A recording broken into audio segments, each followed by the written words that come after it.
ಅದೇನೋ ಗಂಗಾಧರ್ ಬರ್ತಿರೋ ಯಾವ ಕೀರ್ತನೇನೋ ಅವ್ರಿಗೆ ಇಷ್ಟ ಆಗಿಲ್ವಾ? ಅದನ್ನೇ ತಾನೇ ಅವ್ನು ಬರ್ದಿದ್ದು. ಅವ್ರ ಆತರ ಹೇಳ್ತಿದ್ರೆ ಹುಚ್ಚಿಡಿಯೋ ಥರ ಆಗ್ತಿದೆ ಅಂತೆ.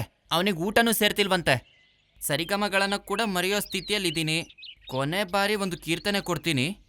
ನಾನು ಬದುಕಬೇಕೋ ಸಾಯ್ಬೇಕು ಅಂತ ಅದರಿಂದನೇ ಗೊತ್ತಾಗುತ್ತೆ. ಇದ್ಯಾವುದೂ ನಮ್ಮ ಮನೆಯವ್ರಿಗೆ ಹೇಳಬೇಡ.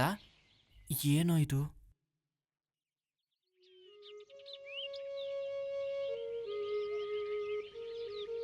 ಅನಂತು, ಗಂಗಾಧರ ಎಲ್ಲಾದ್ರೂ ಕಾಣಿಸಿದ್ನ? ಇಲ್ಲಕ್ಕ. ಬೆಳಗಿನ ಜಾವನೇ ಹೋದ, ಇನ್ನೂ ಯಾಕೆ ಬಂದಿಲ್ಲ ಅವನು?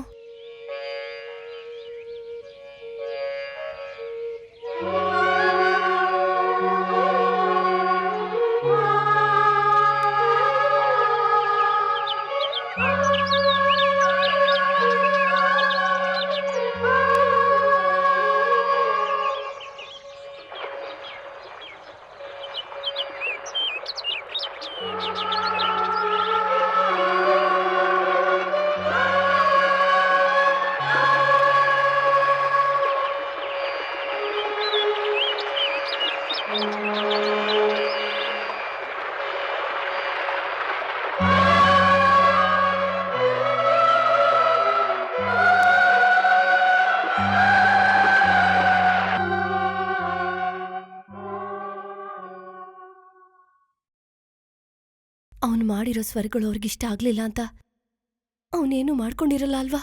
ಹೋಗ್ಲಿ, ಗಂಗಾಧರ ಕಾಣಿಸ್ತಾ ಇಲ್ಲ ಅಂತ ನಮ್ಮ ರಾಧಾಕೃಷ್ಣ ಅವ್ರಿಗೆ ಹೇಳಿದ್ರೆ?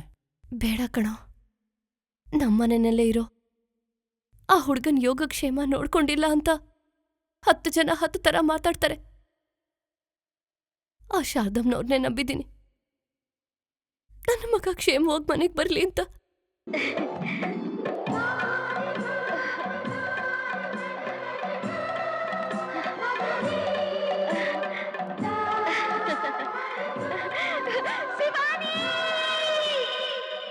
ಅಬ್ಬಾ, ಬಂದ್ಯಾ?